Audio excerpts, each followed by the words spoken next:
We're going to cover four major areas of V-Ray: the light cache, quasi-Monte Carlo GI, color mapping, and environment lighting. The light cache and QMC GI render engines will take up the vast majority of this discussion, primarily because the controls and concepts for color mapping and environment lighting are smaller in scope and much easier to grasp. In Module 1, we only focused on one rendering solution, the irradiance map, and in this module we look at the last two that will be presented in this series of instruction. They are both very complex topics and can be very difficult to understand, but just like the irradiance map, when broken down they're really not so difficult to understand and can be understood quite painlessly.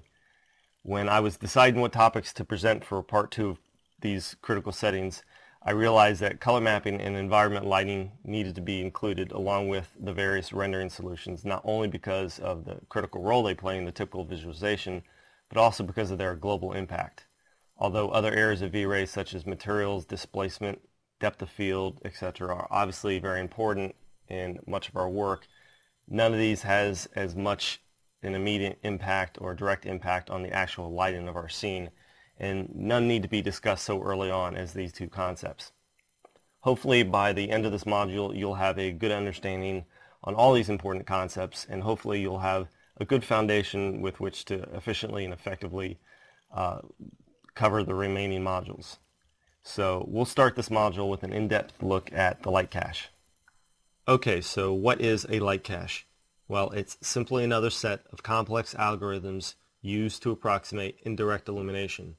Unlike some of the other GI solution types, the light cache has only been around a few years, and it was first developed by the makers of V-Ray. It's a fantastic lighting solution, and it's arguably the most widely preferred secondary bounce engine among V-Ray users. And there's two main reasons for this.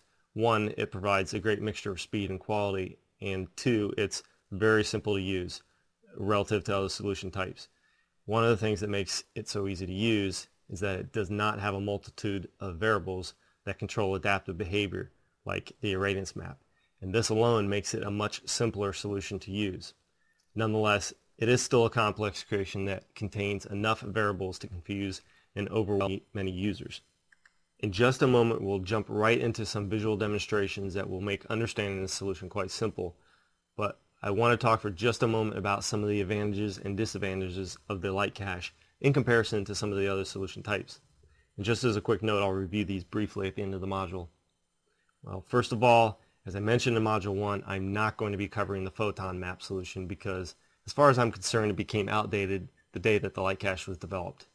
Now, the photon map is still an important feature for caustics, but with that exception, I wouldn't recommend its use over the light cache because the light cache provides a much faster and more accurate approximation. And this is really what it all boils down to: speed versus quality. And to achieve the same level of quality with other types, the settings have to be adjusted so high that their rendering times will almost always exceed that of the light cache. But why is the light cache so much faster?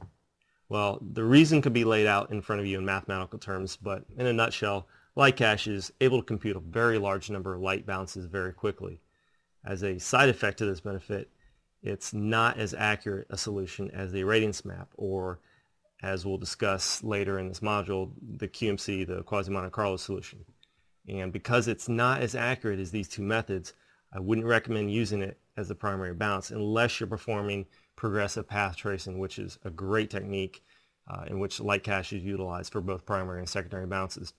This technique will be covered much later in Module 7, but for right now I'm limiting my use of the light cache to secondary bounces. Now, because the light cache is so good at calculating a large number of light bounces, it's very effective for interiors, where light tends to be trapped more and bounce around more surfaces than it does in exteriors. Additionally, the light cache effectively spreads out the light very well, making it even more effective for interiors. And smooth lighting is extremely important for nice interior images. I don't mean to take away anything from using light cache for exteriors, because personally I still use it more than any other type for both interiors and exteriors. I just wanted to make mention, and I'll hit on this again when I talk about the QMC solution later in the module, I just wanted to make mention that a large number of secondary light bounces just isn't as important for exteriors as it is for interiors. In fact, many users prefer the light cache exclusively for interiors while using the QMC exclusively for exteriors. When we get into the QMC, you'll see why, but for now, enough background talk about the light cache. Let's get into some real scenes. And if you want to follow along with this demonstration, open up the file called corridor.max. Alright, in this scene I have just a few objects, a single object representing a long corridor, and 3 spheres placed along the length of the corridor. The only source of illumination is environment light, which appropriately enough is what we're going to be discussing at the end of this module. I'm going to render the scene as is, and notice also that I have the show calc phase option enabled, which allows me to see the light cache as it's being created. And when I render, you'll see a multitude of dots appear in the render window, and these are the samples being taken. Just like all rendering solutions, samples are the main ingredient in computing GI. Well, if you haven't already realized it, you may be surprised to hear that the secondary bounces were calculated before the primary bounces.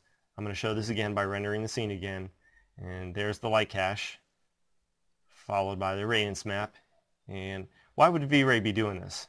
Why would it be calculating the light cache first, the secondary bounces first? Well, like I said, the light cache is not as accurate as the irradiance map. So instead of calculating GI in a very detailed manner with the irradiance map and then calculating GI in a very rough manner with the light cache, V-Ray instead starts with the light cache to roughly approximate GI and then uses that information to more accurately and more quickly calculate a more detailed irradiance map. It just wouldn't make sense to do it any other way. Okay, so having said that, the samples that the light cache takes is controlled by the subdivisions value here within the light cache rollout. The number of samples taken is actually the square of this value. And to see this, I'm going to switch the primary bounce engine to light cache and enable the Don't Render Final Image option, and this will allow me to see the light cache samples instead of erasing them with the irradiance map or the final image. Now there's a setting in the light cache rollout called number of passes, and what this feature does is it allows you to take advantage of calculating a light cache with multiple threads or multiple computers by each thread or computer calculating part of the total solution. This is a great option for network rendering, especially when animations are being rendered.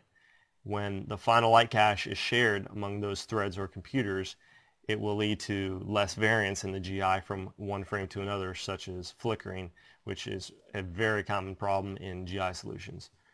Now, for the purposes of this demonstration, I need to change this value to 1 simply to prevent a blending of samples from the multiple threads I'm using within my computer.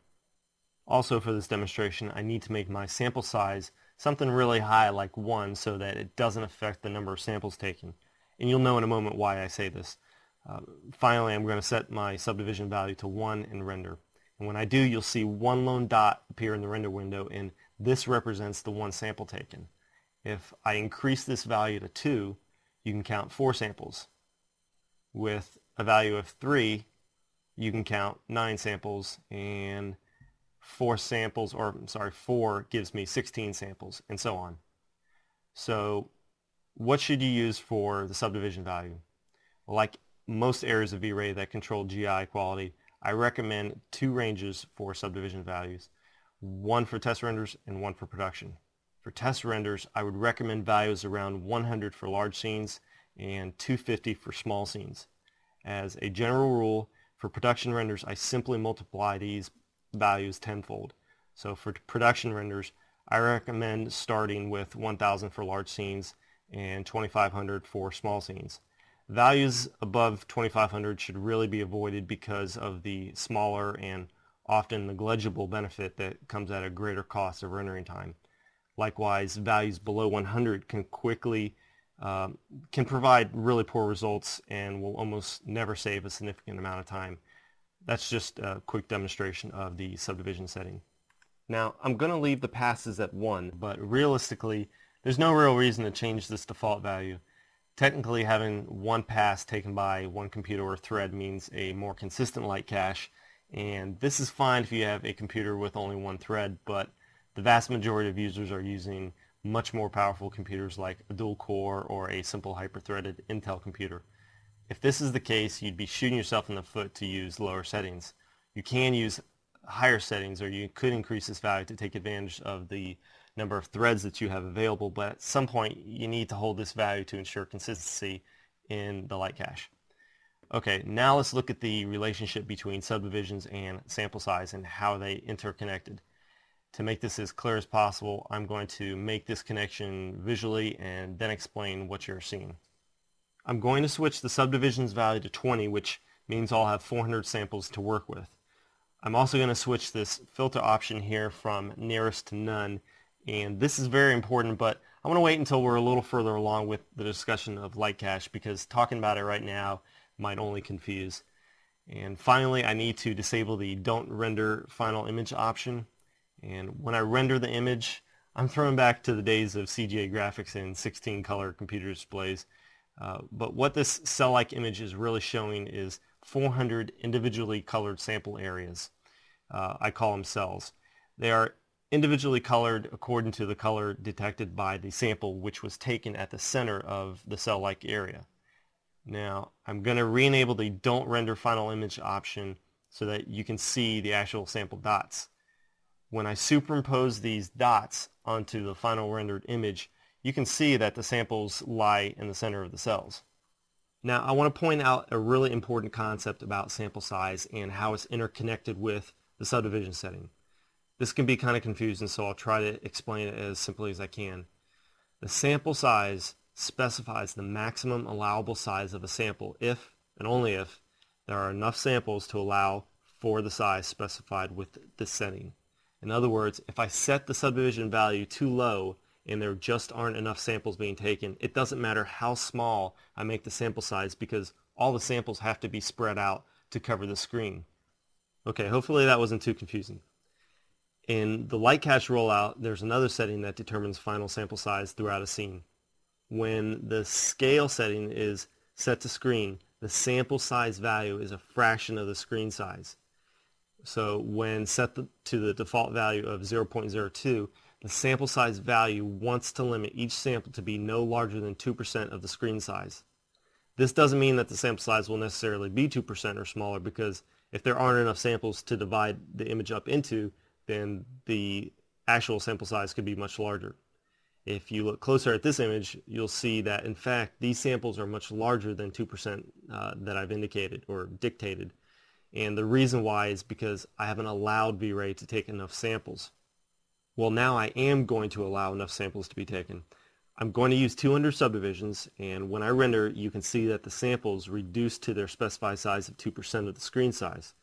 If I increase the subdivisions value now and re-render, you'll actually see no difference in the size that make up the samples. Okay, now let's go on to the opposite direction and make the sample size be really large. When I use a value of 0.1, I'm telling V-Ray to make my samples no larger than 10% of the screen size. And when I render, you can kind of make out that the samples are approximately 10%, but because we took so many excessive samples, 40,000 to be precise, the cells aren't still defined by the same size, but their colors have been adjusted to reflect the additional information that V-Ray learned by taking the extra samples. This is really evident if I reduce the subdivisions back down to 20. When I render again, you can clearly see that the cells are much more differentiated, though no different in size or shape. Now let's look closer at what the scale setting means, and this is really important. If you look at the last rendered image, you'll see that all the samples are the same size relative to the camera's view. But look closely and you'll realize that a sample in the foreground represents a much larger area than the same sample size on the back wall of the corridor. And this means that the samples are less accurate when they are taken farther away from the camera. Although this isn't a problem from the current perspective, if you were to move down the hall and render this image again with this saved light cache, your image will likely not have as much quality. And let's see this. I'll change the subdivisions value to 100 and the sample size to 0.02. When I render the image, you can see that the cells on the back wall appear to be the same size as the cells in the foreground. Now there's some distortion because of the varying angles we're viewing some of these surfaces at, but all the cells are close to the same size, and you can see this most clearly by comparing the cells in the front of the wall to the cells in the back of the wall. In fact, I'm going to take a quick second to create another object here. I'm going to create a box, and I'm going to move it into just such a position that you can see a surface on the front, similar to what you would see on the back wall. And when I render this, it's pretty evident that the cells in the box are the same as the cells on the back wall. Finally, if I change the scale to world and set my sample size at 1 foot, when I render, you can see that the samples are the same size everywhere in the scene, and therefore samples in the foreground take up more screen space than samples in the background. Notice something else interesting here as well. See how the shading of the cells changes from the front of the scene to the back? Why would this be? Well, I alluded to the reason a moment ago when I said that with excessive samples taken, more information can be used to define the color of the samples. So again, these cells in the foreground are the same size as those in the background, but the cells in the foreground actually had far more samples taken in their area and more information therefore to correctly shade their sample cells. But why isn't the light cache smoothing or blending these sample areas together so that they don't look so cell-like? Well, if you recall from Module 1, I created a circle and smoothed the curves of the circle by adding interpolation steps. Essentially, we have to do the same thing here. A moment ago, I mentioned that I needed to place the interpolation sample setting to none, and I did this to show the sample areas in their cell-like form. But now I want to bring the interpolation samples back so that they are smoothed out to a more pleasing appearance. So I set the interpolation samples back to nearest, which simply tells V-Ray to determine any given point by looking at the nearest X number of samples to that given point. If I set this value to 1 and render, you'll see that nothing has changed. And the reason why is that at any given point within the shaded cell, V-Ray is looking for the closest sample lying next to it, which of course is the sample that was used to color the entire cell.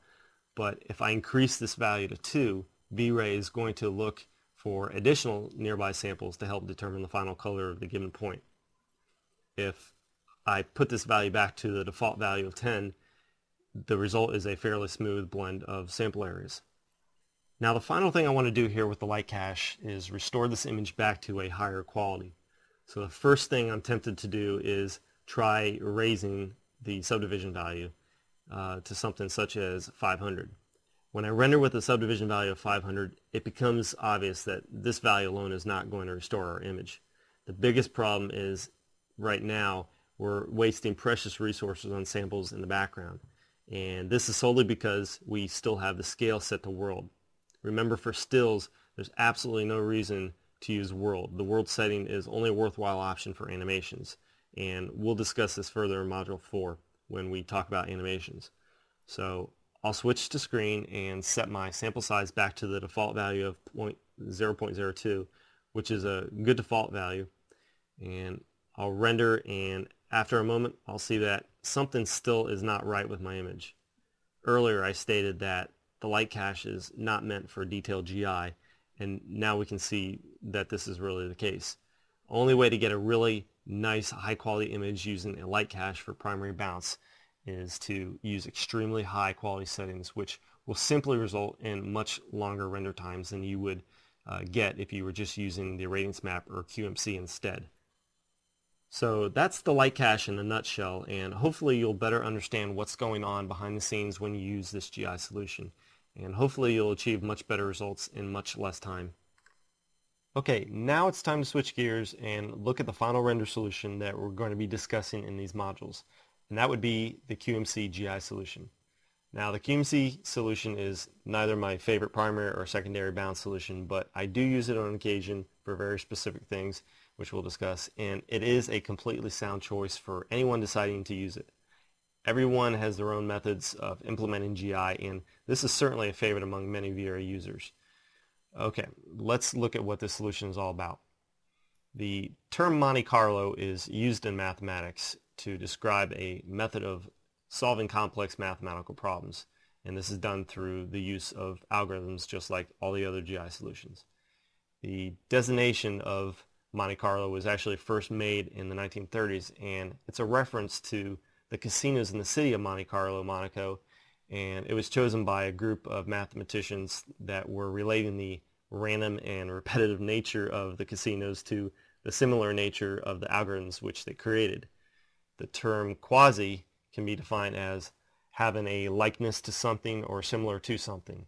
And therefore, by definition, the Quasi-Monte Carlo method is similar to the Monte Carlo method with one important exception.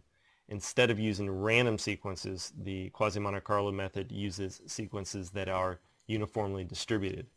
V-Ray uses this same QMC approach to calculating global illumination. Another term in mathematics is brute force. This simply means to solve an equation by trying all possible solutions. As an example, applied to the field of cryptography, which is code breaking, it simply means to break a code by testing every possible solution. The QMC method is known as a brute force method because potentially it's capable of computing GI everywhere in a scene. This method is not adaptive like the irradiance map and the light cache because samples are taken in uniformly distributed areas, regardless of the information derived from other previous samples. Although the QMC method is theoretically capable of calculating a perfect solution, this is really never a feasible or practical way of thinking. Like other rendering solutions, the QMC method is simply another way of approximating GI to a quote-unquote acceptable degree of accuracy. QMC is a great option for calculating GI in a scene for certain situations, but to better understand what those situations might be, you need to know what the advantages and disadvantages are of using the QMC method. When I talk about the QMC method, I like to point out that there's really 4 primary advantages for using the QMC method over other GI solutions.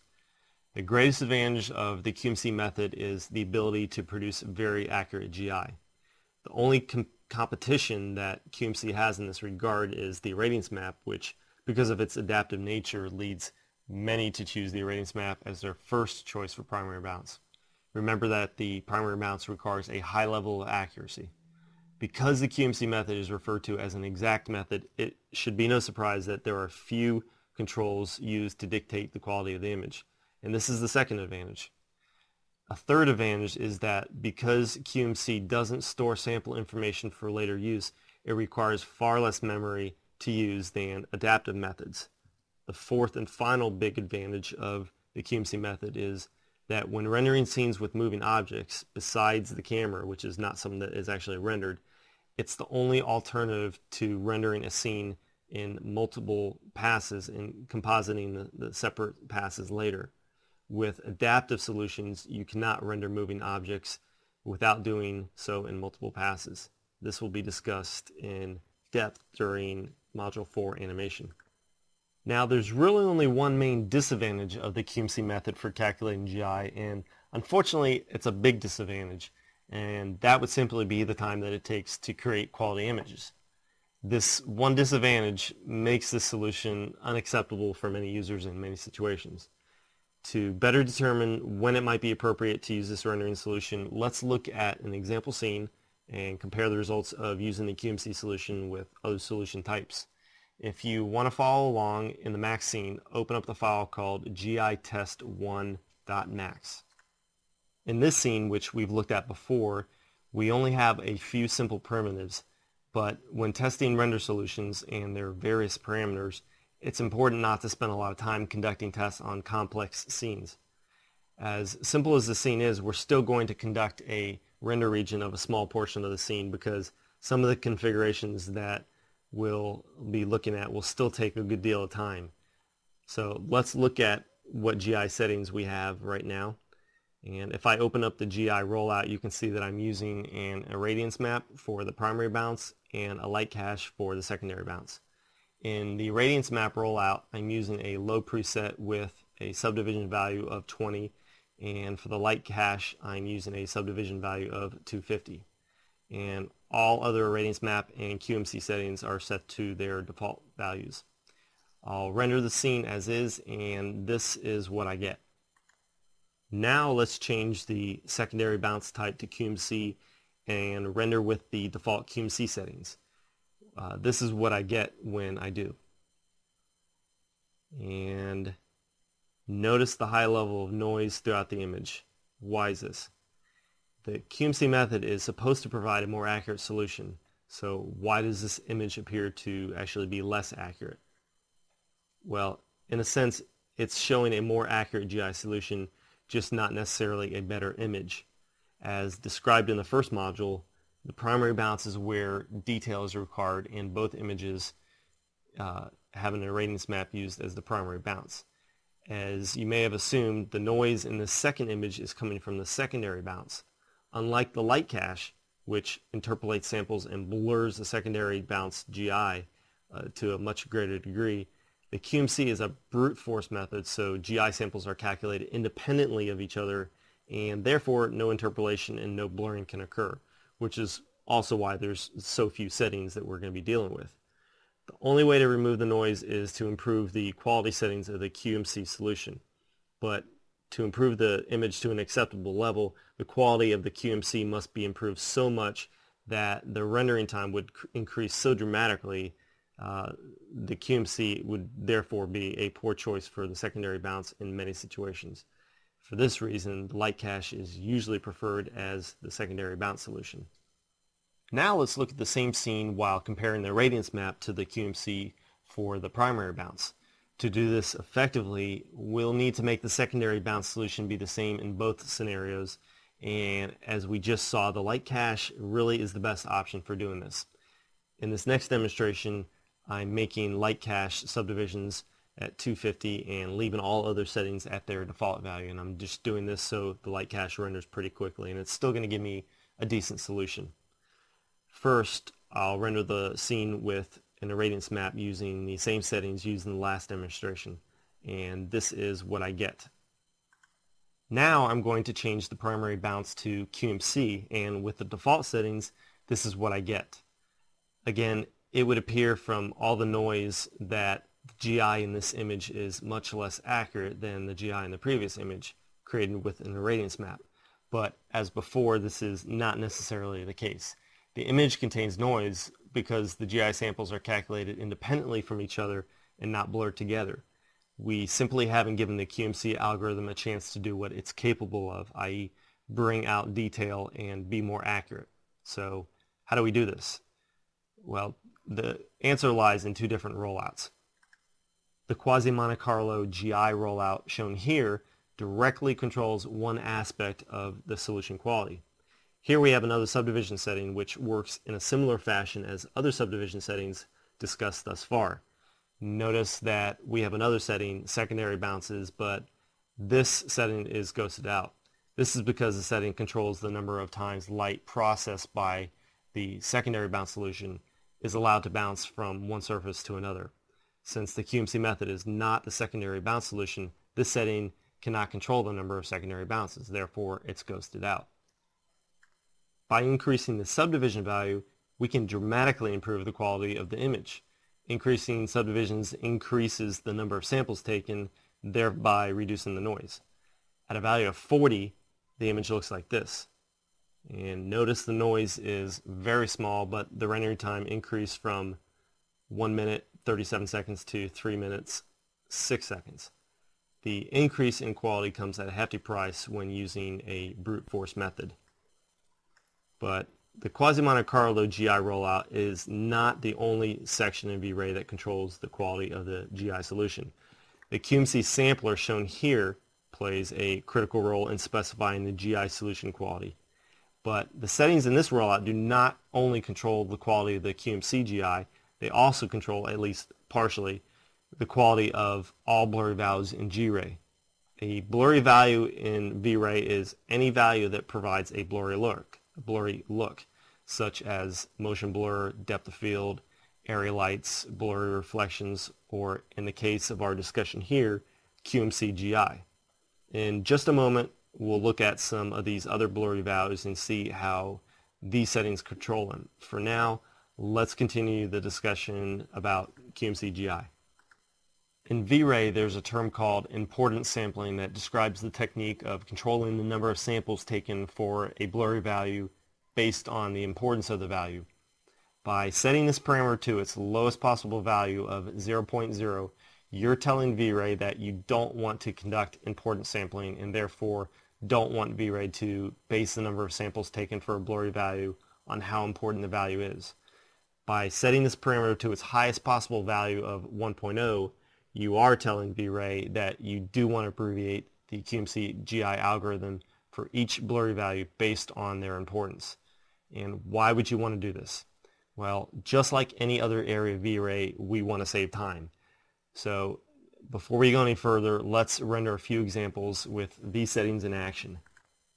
I'm going to place the QMC GI subdivision value back to its default value of 8 and leave all the other QMC sampler values to their default value. And when rendered, this is the image I get. Notice the noise is returned because of the low subdivision settings that we're using. Now I'm going to change the adaptive amount value to 0.0 and render the scene again. This is what I get. Notice the increase in rendering time, yet no improvement in GI. And the increased render time came because we told V-Ray not to adapt to the situation and therefore not abbreviate the rendering algorithm. But since we're only specifying 8 subdivisions, not abbreviating the rendering solution does not mean that we're going to have a nice GI solution. With 8 subdivisions, we're simply not giving V-Ray enough information to work with. Now, another critically important setting in all of this, and one that confuses a lot of people, is the noise threshold value. When some users see this setting, they naturally tend to think that it will automatically remove noise in their scene. This is not necessarily the case. It can, but only when used correctly in conjunction with the blurry value in question and the adaptive amount value. In this case, the blurry value in question is the QMC GI subdivision value. So what do you think would happen if I increase the noise threshold value to its maximum value of 1.0? If you think it will have any effect on the noise in this scene, you'd be wrong. So let's see this. And this is what I get. As you can see, there's no change in the QMC GI quality and no change in the rendering time. So why is this? Well, it's because the noise threshold is only a control for the importance sampling, i.e. the adaptive amount value. If you don't conduct any importance sampling, i.e. if the adaptive amount is set to 0, then you cannot specify how much noise you want the importance sampling to be governed by. Now I'm going to tell V-Ray to become fully adaptive and spend some time trying to figure out how to shorten the algorithm according to my noise threshold. As you can see, with a noise threshold of 1.0, V-Ray actually spends more time producing a lower quality image. It's difficult to quantify the number of samples taken when you don't actually have the ability to see these samples like you do with the irradiance map and the light cache. My only conclusion from this result of increasing render time is V-Ray is trying to internally resolve some unreasonable requests between the importance sampling and the noise that the sampling is controlled by. And now I'll reduce the noise threshold to the default value of 0.01, and as you can see, the noise in the image is significantly reduced, and it comes at a dramatic reduction in rendering time. However, the noise is still not at an acceptable level. So I will reduce the noise threshold to its lowest possible value of 0.0 and watch what happens. Absolutely nothing. There is no change whatsoever to the rendered image. And why would this be? Well, it's because we're simply not giving V-Ray enough samples to work with. And why don't we have enough samples? Because we have the subdivision value set too low. The only thing we can do to decrease the noise at this point is to increase this value. Let's try a value of 20, and when I render, this is what I get. And finally, I want to see if I can improve the quality even more by not conducting any importance sampling. So I reduce the adaptive amount to 0.0, and this is what I get. A slightly improved image at a cost of 50% more rendering time. To summarize all of this, the noise threshold value only plays a role when importance sampling is conducted, and importance sampling only plays a role when a blurry value has enough subdivisions, thereby generating enough samples. But remember that the values in the QMC sampler rollout affect all blurry values, not just the QMC GI. For this reason, I highly recommend making sure first that each blurry value is set properly. Then and only then can you experiment with various noise values, leaving the adaptive amount set to 1.0. The smaller your adaptive amount, the less effect your noise value will have. For most situations, I have found that increasing the adaptive amount to its highest value gives you the best speed versus quality. There are two other settings worth mentioning in the QMC sampler rollout: the global subdivisions multiplier and the min subdivisions value. By doubling the global subdivisions value, you're telling V-Ray to double every subdivision value in the program, with the exception of the subdivision values for light cache, caustics, photon map, and image sampling. Some use this to quickly increase the quality in their scene, but I really don't recommend doing so. It would be like putting a cast on a sprained but not broken leg. It will definitely improve the quality of a problem setting that you may have in your scene, but it's also likely to improve settings that really don't need improvement, and thus lead to dramatic increases in rendering time, especially if you're not careful. The same applies to the minimum subdivisions value, the minimum samples value. It can be hard to specify a minimum samples value when you don't even know what the true number of samples you're working with are, and even if you did, you might be applying a much higher quality setting to an area you're seeing that doesn't simply need the higher setting.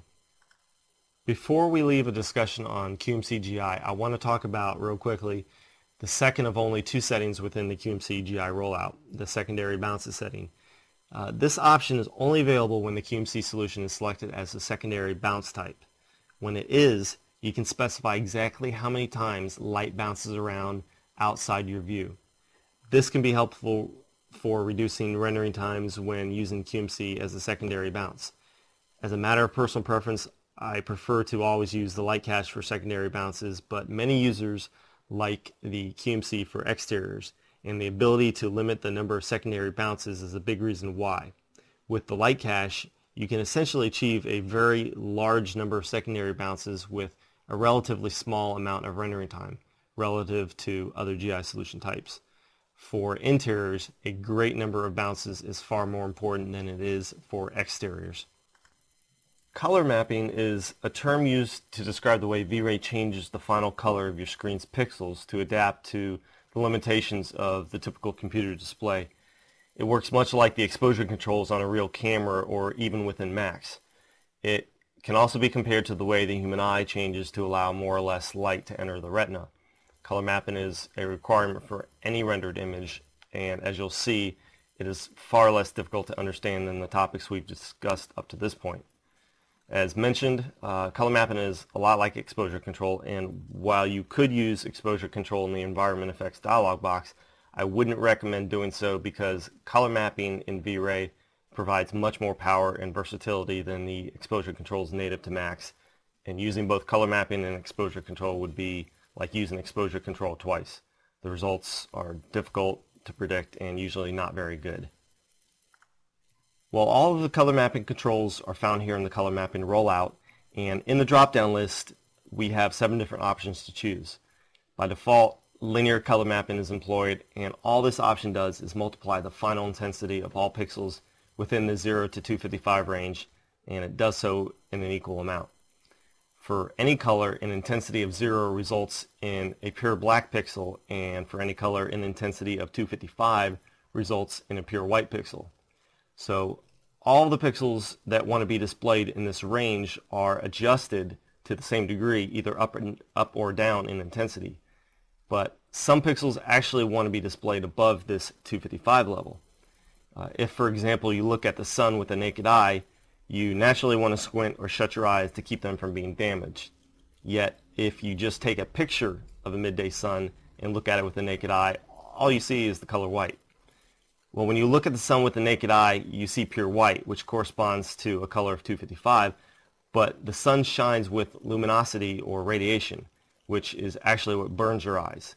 The color of the sun is captured in a photograph as pure white and nothing more because the illumination is clipped at this 255 value. The same thing happens automatically with color mapping. Illumination in an image that wants to be higher than this value of 255, such as a direct view of a V-Ray sun, is clipped at this value. Now, although there are 7 different options for color mapping, I recommend using one of 4 different options: linear, exponential, HSV exponential, or Reinhardt. And let's look at these other three briefly that we haven't talked about. The exponential option saturates a pixel, i.e. adds color to a pixel based on its intensity. And what this means is that pixels that are really intense or bright white will be given more color, thereby replacing the white with color. And pixels that are less intense will be given less color. So the end result is that brighter areas in the scene will not appear to be so bright, and dark areas will not appear to be so dark. So let's see this. In this scene, which I'm rendering with linear color mapping, I have direct light striking parts of the scene with a light that has a very high intensity. Notice these burned out high intensity areas here. I'm going to load this image into the RAM player and render the scene again with exponential color mapping. And with exponential, I can see that the pixels that were previously burned out are now replaced with color. The brighter the pixels, the more color they received. Conversely, the pixels that were previously not so bright didn't receive as much color. And therefore, all the pixels are closer together in both color and intensity. This, in effect, is exposure control, and this is a great tool to control overly bright areas and make dark areas of your scene not appear to be so dark. Now let's look at another great option for color mapping, HSV exponential. HSV stands for hue, saturation, and value. What this option does is it preserves the hue and saturation, i.e. doesn't change it, but rather changes the value of a pixel color based on its intensity. And let's see exactly what I mean by this. So I'll switch to HSV and render the scene again. Now I'll load this image into RAM player, and so we have HSV on the left and exponential on the right. I want to focus on this particular highlight right here, so I'll move the window divider on this highlight. Now I'll open the color selector and bring up the actual color that is applied to the torus. So what did HSV do? Well, look closely at the highlight and you'll see that instead of allowing this area to be washed out with white, it instead preserved the hue shown here on the color spectrum, and it also preserved the saturation shown here. So instead of changing the hue and the saturation, it instead only changed the value of the color as I'm doing here. The more intense the pixel, the more value it added. The less intense, the less value it added. And that's all that's going on here. It's really that simple. The end result of this type of color mapping is a more vibrant display of colors and less intensely illuminated areas. Now, you may want bright, washed out, or overly lit areas of your image, in which case this really wouldn't be a good choice. But if these qualities aren't needed, then HSV might be a mapping type that you might want to try. The final color mapping I want to explore is Reinhardt. This is my personal favorite, and all it does is provide a mixture of linear and exponential. The mixture of these two color mapping types is controlled by the burn value shown here. When burn is set to 1.0, the result is purely linear color mapping, and when burn is set to 0, the result is purely exponential. And as a matter of preference, I always start my scenes with Reinhardt using a burn value of 0.5. When I do, I'm telling V-Ray I want a 50-50 blend of linear and exponential. And I've just found that this is a great place to start test renderings and a great place to start my color mapping. Just like so many other areas of V-Ray, you really need to test different color mapping types in different settings within these various types. So in the case of my preferred choice, Reinhardt, if I render a scene and determine that there's just too many areas of overly bright highlights, all I need to do is reduce my burn value and bring it closer to exponential color mapping.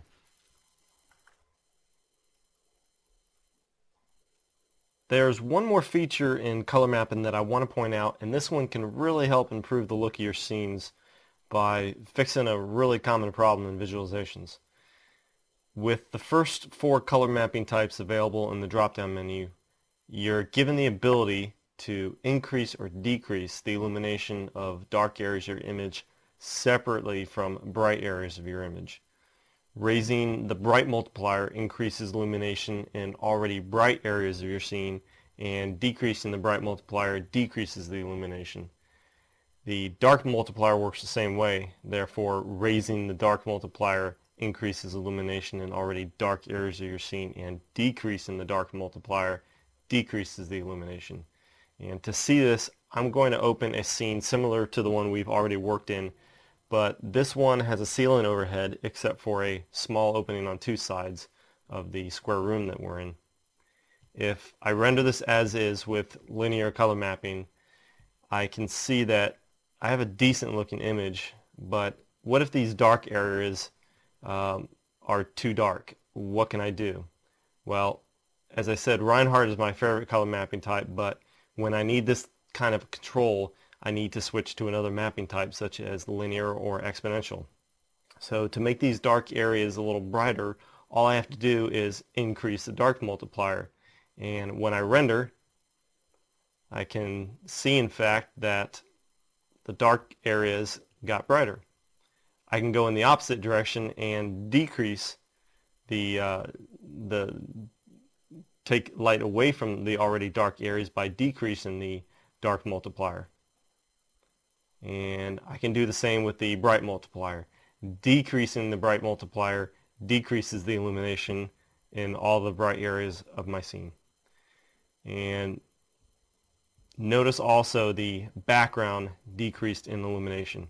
I can disable this effect, or this side effect if you will, by disabling the affect background option to prevent this from happening.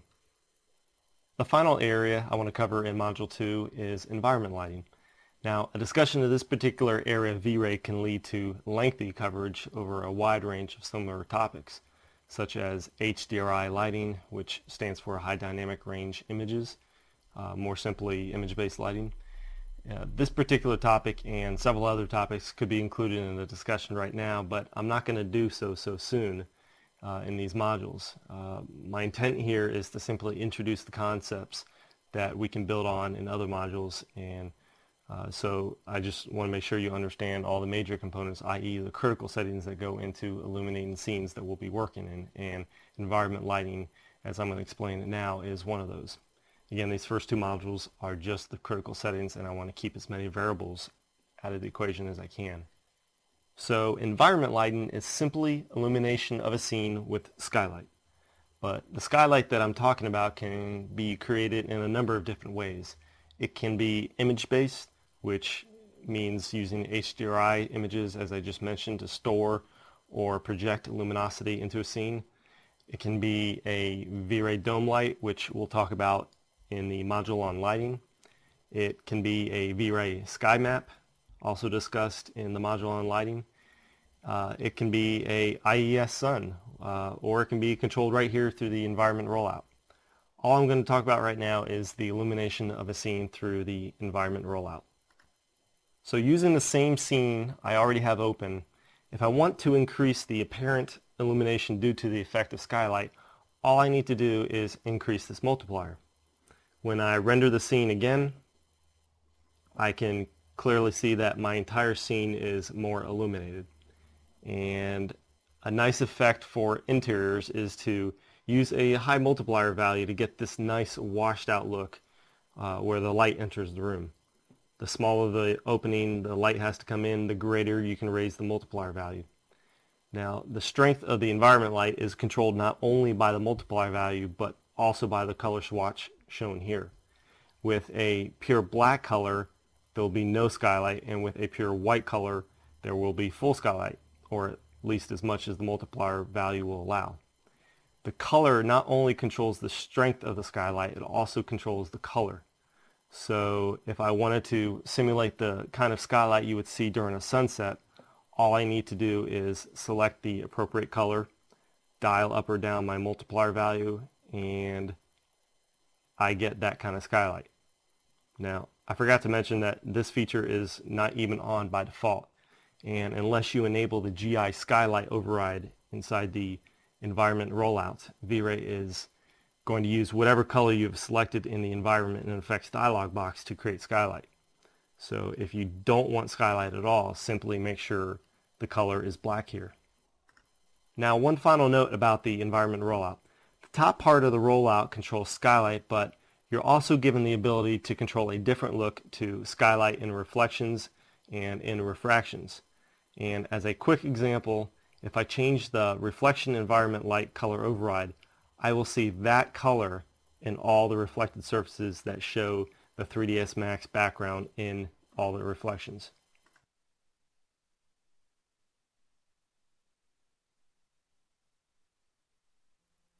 Okay, now I just want to summarize what we covered in this module, Critical V-Ray Settings Part 2. There were 4 major concepts: light cache, Quasi-Monte Carlo GI, color mapping, and environment lighting. With the light cache, we saw that it provides a great mixture of speed and quality, and the primary reason it can do this is it can compute a very large number of bounces very quickly, and that helps to add to the smoothing look to the GI, which it provides much better than the irradiance map and Quasi-Monte Carlo GI. Now, the subdivisions values is what controls the number of samples. Number of samples is actually the square of that value. And the sample size will determine the max size of the sample areas if and only if there are enough samples. If there are not enough samples, then the sample size area will be much larger. The screen option is a great option for stills, and the world option should really only be used for animations in which you move in and around your scene. And the more you move through your scene, front to back, the more that really applies than just moving side to side or left to right. If you are having problems with blotches and you want to smooth out those blotches, smooth out the GI, you can always try to increase the interpolation samples to do so. And the light cache is really best utilized for secondary bounces because unlike the Quasi-Monte Carlo GI and irradiance map, it was not made for details. And because it's a good secondary bounce and because it provides a good smooth look, it's a great option for interiors, which is what it's most widely used for, although many still use it for exteriors, myself included. Quasi-Monte Carlo GI is simply a brute force method, and as it states here, it is capable of calculating a quote-unquote perfect solution, although that's really not possible. This is just in theory. And it's guided by primarily the subdivision value in the QMC GI rollout and the values in the QMC sampler rollout. Now, the QMC sampler rollout does not just control Quasi-Monte Carlo GI, it controls all settings, all values in V-Ray that are blurry values. Blurry values are anything like depth of field, motion blur, etc. Now, the noise threshold within the QMC sampler rollout is completely useless if there are not enough samples for each particular blurry value that the noise threshold has an impact on.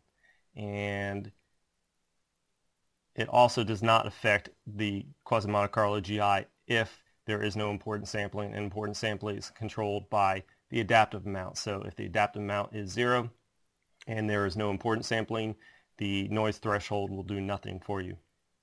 And be careful of using minimum samples and the global subdivision multiplier, because changing these from the default value of 1 can really slow down your renderings, can really have a global impact to all the subdivision values in V-Ray.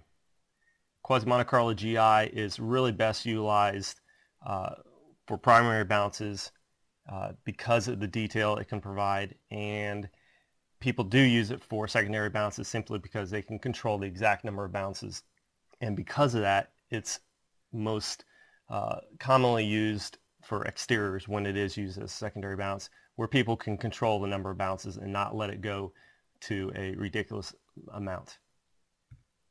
Color mapping is simply the changing of colors of pixels in the final image based on the display limitations that computers have. And not just computers, but any display, TVs also. Every image has it. You can't do without it. And there's 7 different types. There are 4 that I recommend using: linear, exponential, HSV, exponential, and Reinhardt. Reinhardt being my personal favorite. You never really want to use exposure control when you're using color mapping.